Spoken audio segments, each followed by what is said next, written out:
Hi, everyone. Thanks for joining. I'm very excited to be accompanied by Gwen and Jody. I'm going to jump in with them in a minute, but I'm going to start by sharing a little bit of a personal story related to sort of something going on with me, but obviously things going on more broadly. This is a nice background image to represent the new house that I moved into last month. And when I moved in, I didn't really have a whole lot of furniture. I do have a 9-year-old and a 6-year-old who are keeping most of their furniture in their other house with their other mom.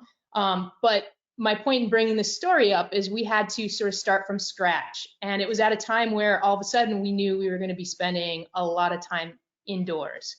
And so in this case, it was a little bit before all the things that had happened, and I was realizing I wanted their bedrooms to really be a place that was really felt good for them. So we needed to do a little bit of shopping to figure out what we wanted their bedrooms to feel and look like.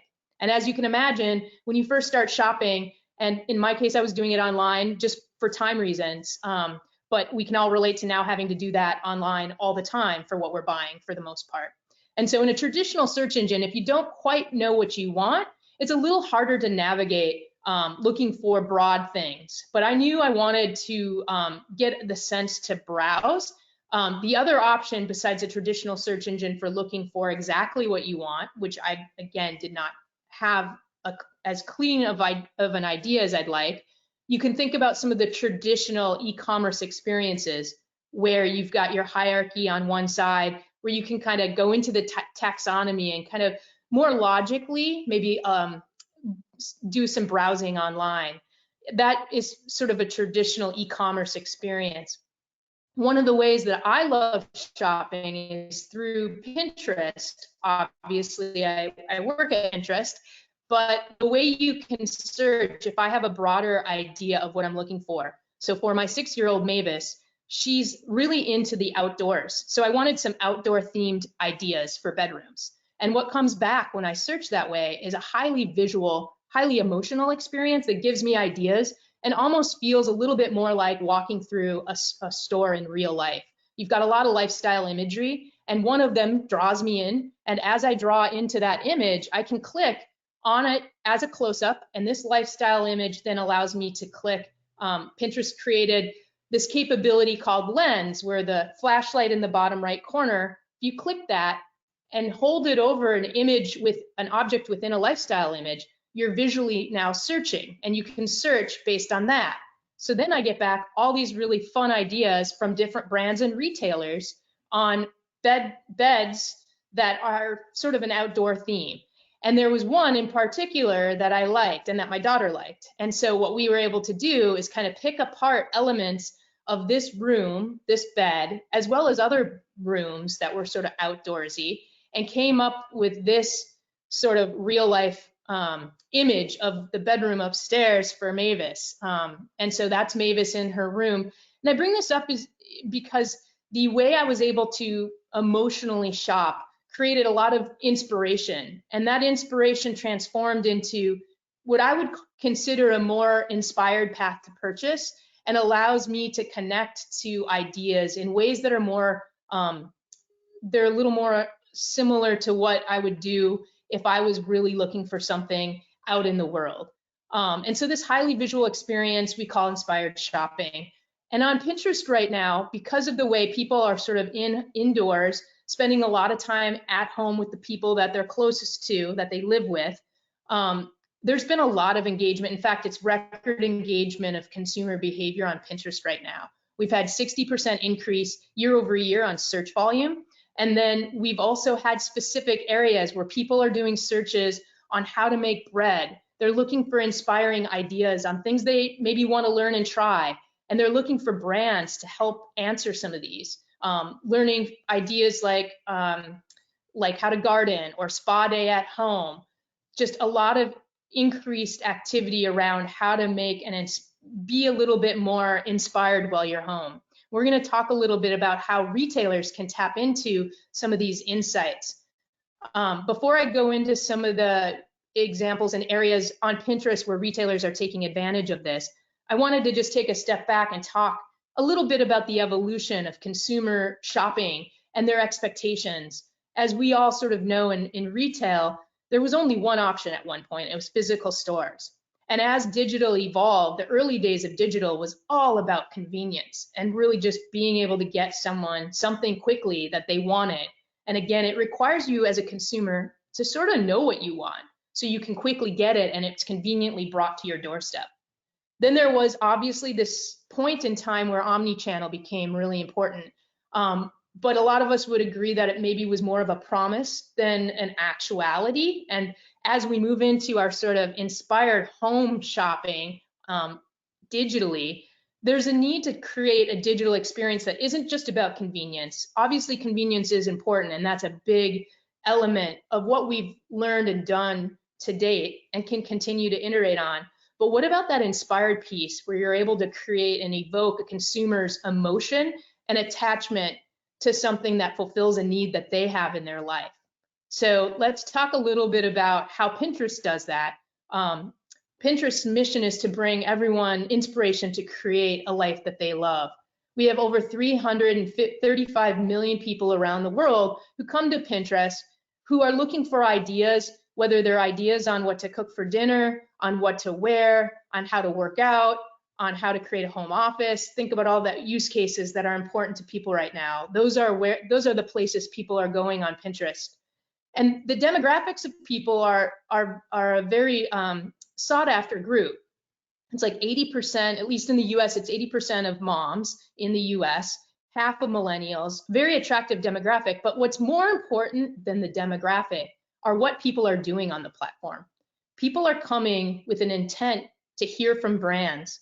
And those that come to the platform, we call them pinners, 83% of them ended up making a purchase based on content they saw from a brand. So brands are being useful. And the mindset of the consumer who's on Pinterest, they come when they're undecided. Again, that step before you know what you want, but you have an intent. And so 97% of the searches are what we call unbranded, meaning they don't already have a retailer or a brand in mind. They're truly looking for ideas, and they want content from brands and retailers that offer those ideas. And one of the stats that we often talk about, because it is unique to Pinterest outside of sort of a social media platform, is that they make these decisions about what they're going to buy or where they're going to buy it after they've come to Pinterest. So they come open-minded. About 56% of pinners say that Pinterest is their most influential place to go to decide what or where to buy, and they leave making decisions. And we compare that to just other social media platforms, and it's a much smaller percentage of the sort of deciding on what they're going to buy when they leave in terms of making decisions. So as I think a little bit about like sharing with you what makes the shopping experience unique for consumers and for retailers and businesses, there's three main pieces. Pinterest becomes this place that's highly visual for people, and that's great for retailers because it gives an opportunity to engage in a unique way that is maybe different than your traditional text-based interaction or taxonomy-based interaction. It's highly personalized and not just based on typical personalization like what your zip code is or what your gender is or other pieces of information that you can imagine, your age, which is all possible and important. But what is unique about Pinterest is the personal approach to style and taste. So I'll talk a little bit about that. And then lastly, its ability to be actionable. So on the visual front, just a quick reminder, as you look at this, which ones evoke more emotion for you? Do you look at the images or the text? Most people will say obviously the images, and that's why when you as a retailer or brand can engage with the consumer visually, where you can pick apart an image, an object, and look at like the lifestyle component, and then inside that, you like that backpack, you like that sweatshirt. We make, and we've been making, and we announced last week, more ways for retailers and brands to get their products in front of consumers within this environment. So I'll talk a little bit about that in a minute, but recognize that feed-based relationships with lifestyle imagery is what makes this highly visual capability of going from being inspired to pivoting into taking action on the things that speak to you, similar to that bunk bed that I showed you earlier. The other piece of this experience is that as a consumer, you click on anything and then you get back product pins that come from feeds that allow consumers to then go to the retailer or the brand site and read all kinds of information, whether it's reviews or shipping or where it's available. And that experience gets them to then quickly transact with the product detail page on the retailer side. When we talk about style, as you know, there's certain things you wear and there's certain things you don't. And that's not because one's good and one's bad, but it's because it's your style. And so we often talk about Pinterest being highly personalized and almost it is curated just for you. When you save looks and things that are style for you to a board, we've been offering more and more ways for you to get other ideas from other brands and retailers that are visually similar. And so this is an example where you can look at a board and you can shop your board with other ideas. Additionally, and the last piece is that we've tried to make inspired shopping very actionable. People think about Pinterest as a place to go to get inspired. The last year and a half, we've been investing a lot in our ad solutions to make those inspirational elements highly actionable for both the pinner and the retailer. So that allows you as a retailer to then take that demand, and instead of having to have as strong of a highly sophisticated measurement solution to be able to trace back what that initial intent from a lifestyle image that got you into the consideration, we want to have more experiences for you to then see how that consumer actually later on makes that transaction. So you can quickly tie back that transaction to the time when they were first introduced to your brand or your product. And this is an example of a product detail page that when the consumer on Pinterest clicks on that, it brings them to the retailer's site, and that's loaded in the background, and that allows the consumer then to get more information. And this is a shopping ads, which is promoting a product pin. So you have a catalog of products. We allow you to upload your catalog into Pinterest ecosystem, and then you get distribution organically. You qualify for that. If you choose to put dollars behind it and you want to advertise those products or those sets of products, it's called shopping ads, and this is what that looks like. It looks very similar to the other pins on that screen, except for in small words it says promoted by.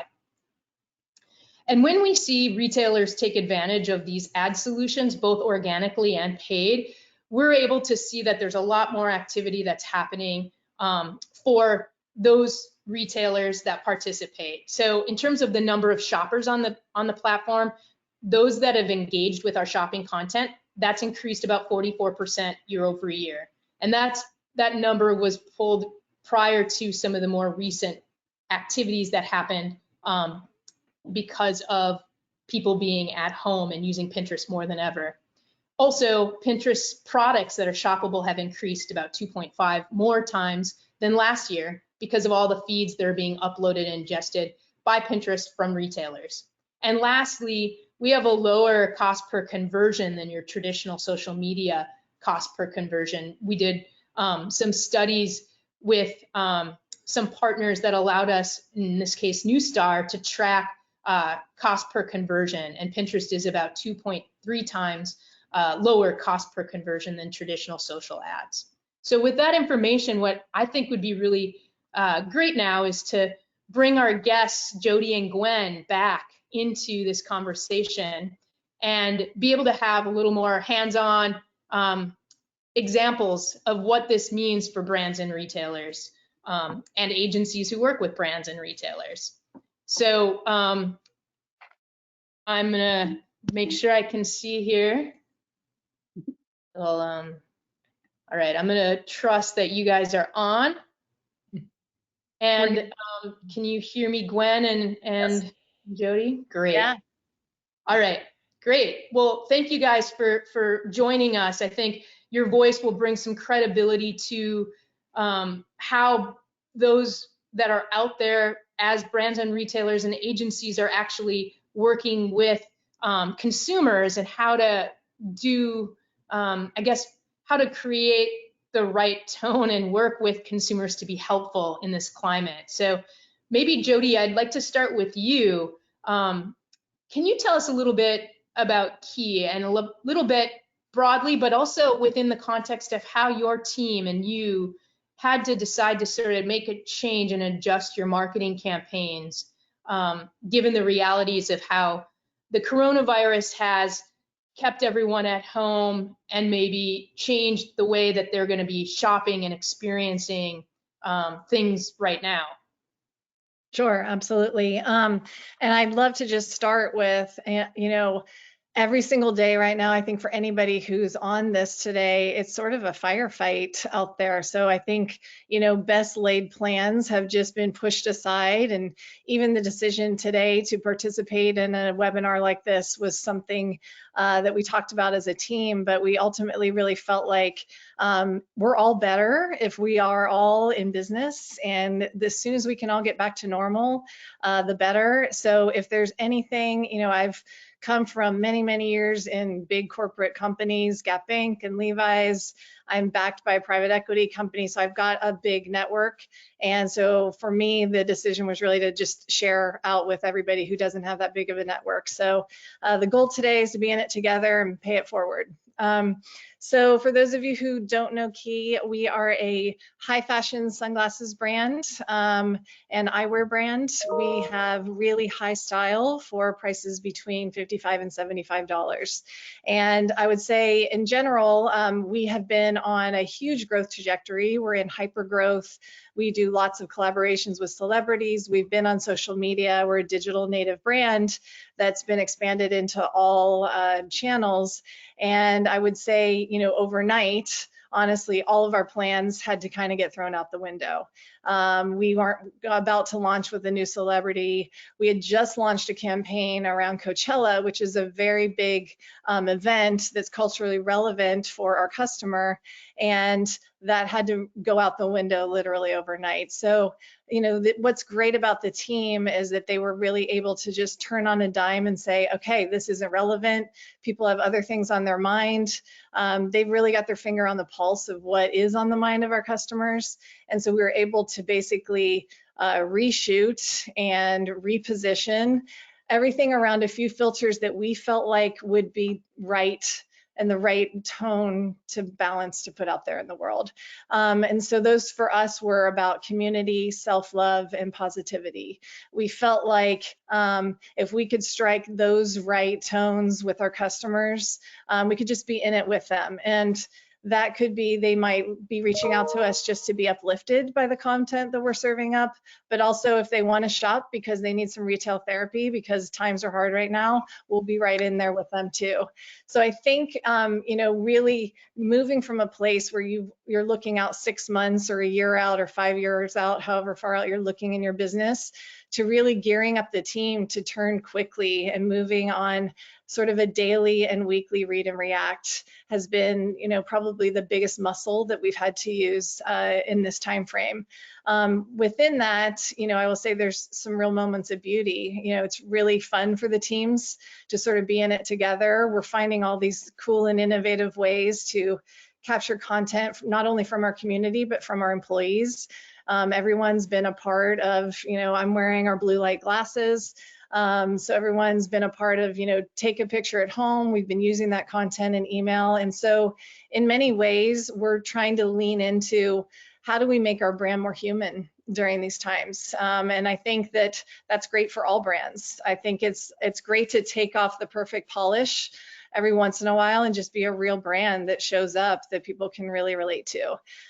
So I think that's some of the unintended benefits of being in a really tough situation.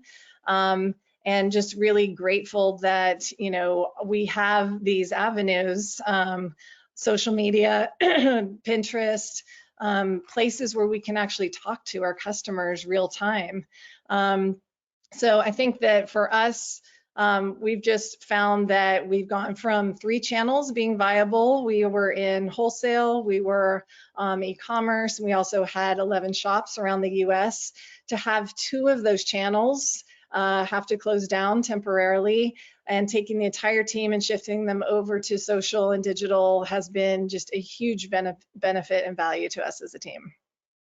Yeah, that's really helpful to hear your perspective. It's like getting some sort of graduate program in a condensed 3-week period of time and what to do in a pandemic to come across as helpful and authentic to consumers, but also run a business that needs to be that has needs. I was going to hand it over to Gwen for something related, but before I do that, Jody, I'd love to hear a little bit about your thoughts on as we, you talked about 3 channels going to 1. As you think more about how that's going to shift, and I know we're not there yet, so it's kind of hard to predict. Yep. But do you envision digital playing a different role, maybe in some way than it used to, as a result of this new muscle that's being flexed and approach that's being taken? Absolutely. I don't view this time frame as a disruption per se. I actually view it as an acceleration of things that were already going to happen. So I think that we've probably taken digital has accelerated about 10 years in the last 4 weeks in terms of people being incredibly comfortable with speaking, attending virtual cocktail parties. I don't make phone calls anymore. I only FaceTime. So you can take that all the way to probably what everyone's experiencing in their own communities. My hair salon, my mani-pedi, everyone, Safeway has basically accelerated prescription delivery in 10 days. That probably would have taken a company that size 2 years to do that. So I think what it's doing is it's similar to how social media, I think, resets the expectation of what people expect. This time frame is just accelerating the move towards digital, virtual, and all of these tools for people, which I think ultimately is a great thing. I don't think that we'll ever go away from in-person communication and in-person brick and mortar commerce. But I think understanding now people having more of this fluidity of being truly omni-channel just got accelerated. And so we're excited about that. We actually want to lean into it. And I think what we're trying to do right now is use this time to learn, to test and try as many things as possible. We had a conversation, should we just have a virtual cocktail party with our customers on Friday and have them join us? We never would have had a conversation like that. How do we turn our in-store events into virtual events? How do we move to more one-to-one interactions with our customers over video? Are there, people love, 85% of people actually want to try on eyewear in person. How do we replicate that much more quickly with virtual try-on tools online? So I think what's happened is the whole team has really shifted into what is possible. Instead of what has happened, it's really what is possible and what can we do with it. And it doesn't have to be perfect, but let's try new things because our customers trying new things, and let's sort of be in that space with them right now. Yeah, I love that attitude. I think the consumer is really leading and we're trying to listen and be useful. Thank you, Jody. I'd love to just sort of get, Gwen, your perspective from a broader retail lens as you sort of sit, and I'd love you to introduce yourself a little bit more about like your experience, but you clearly have a broad perspective on how the retail industry is shifting. And I think one of the things that'd be interesting to hear from you is, as you look at some of the new consumer shopping behaviors, how are you seeing the messages that retailers are having towards consumers shift with that? Yeah, I think, with all the uncertainty in the world today, we're seeing these shopping rituals really transform. And it's a combination of what the retailers are doing and in turn what the shoppers are saying back. But we've seen obviously a huge increase in online shopping. The Kantar Shopper Track, I believe, was showing the huge spike in obviously grocery, but also I think last week they said liquor sales online were up 300%. So consumers who are resistant to shopping online are now experiencing it under totally new circumstances. And I think, to Jody's point, I think it's very exciting that we're now looking at how to make an online shopping experience more interactive or personal, yet still there is a lack in general of a sensory experience that people get when they go to the store, they see visual displays and they see other people.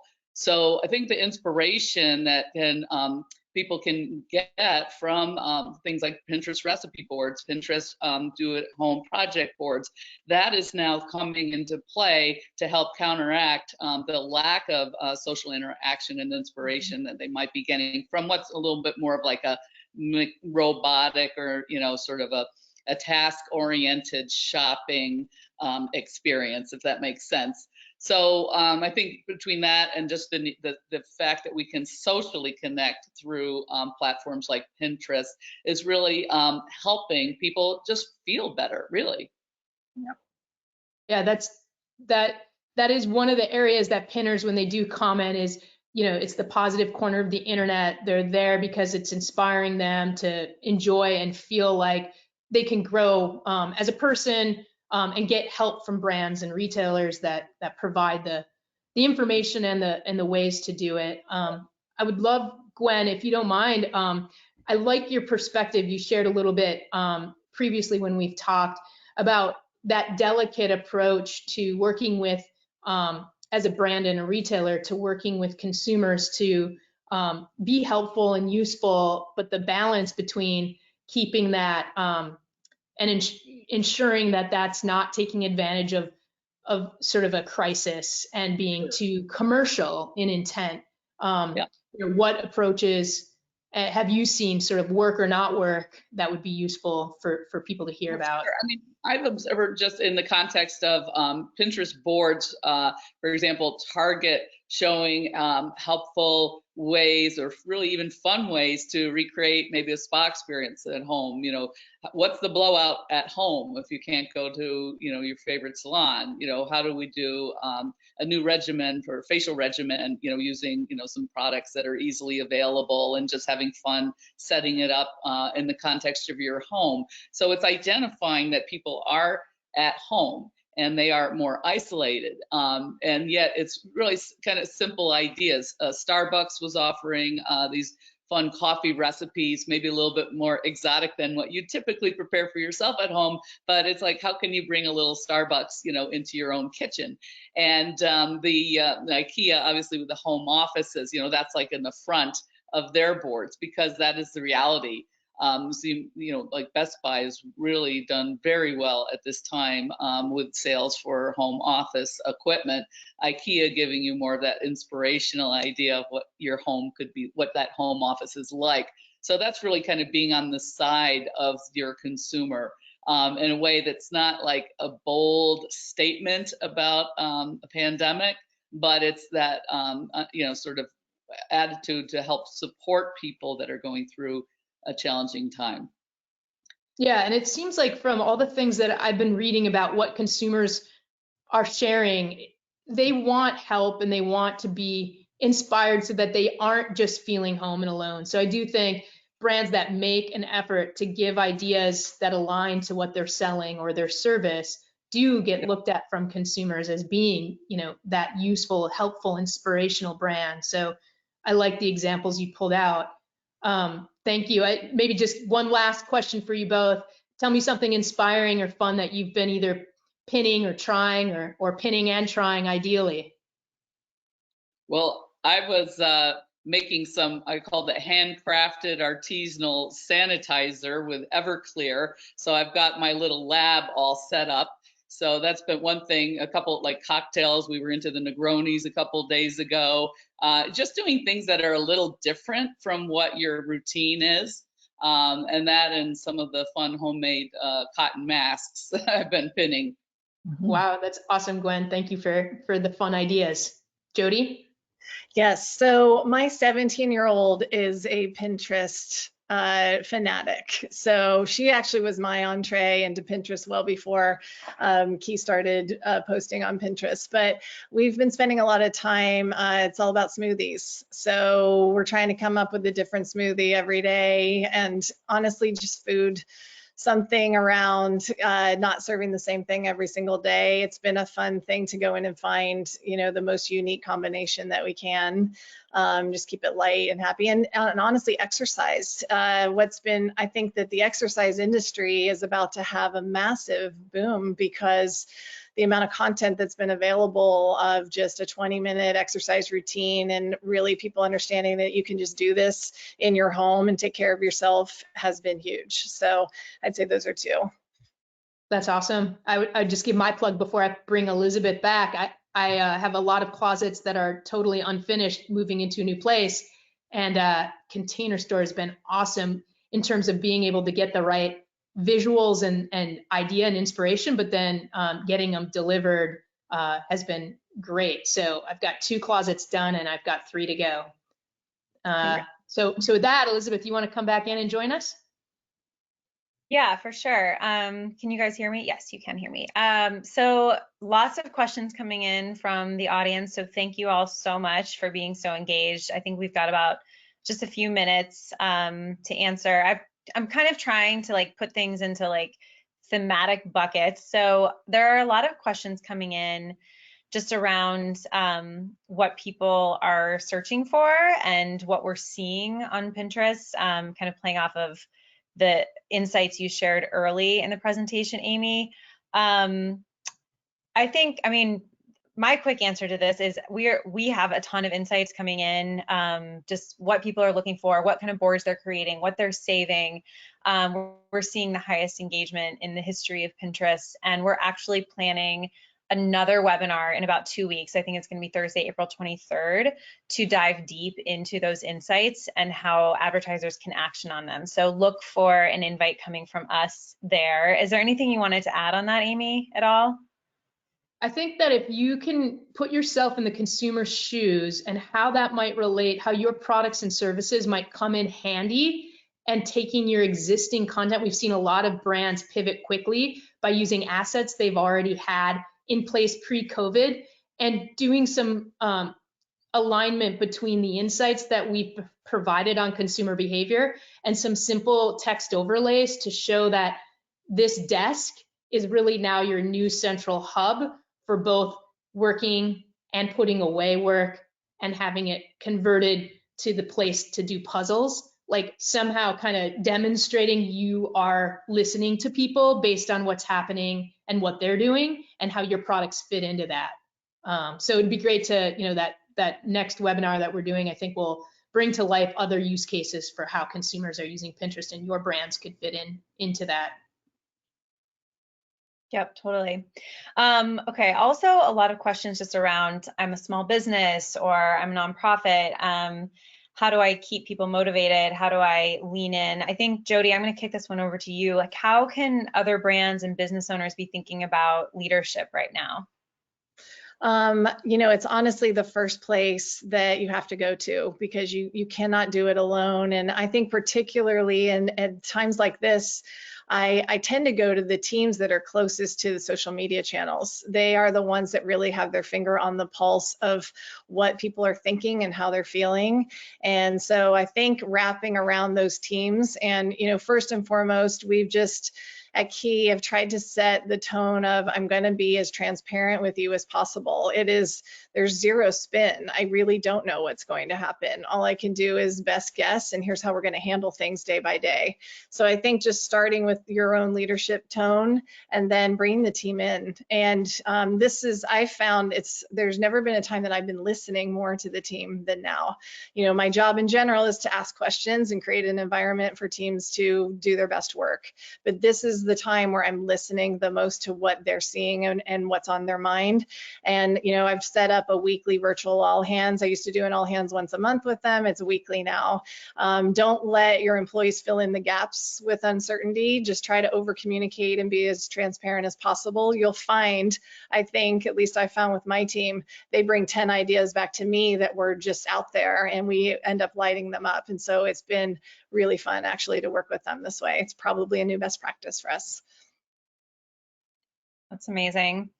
Okay, so there have also been some questions around accelerating shifts to the online space, and how we're thinking about saturation, just in the entire e-commerce space. And I was wondering, Gwen, if you wanted to talk a little bit about the role of technology and how brands are responding using technology and how we can be thinking about just everything being digital now.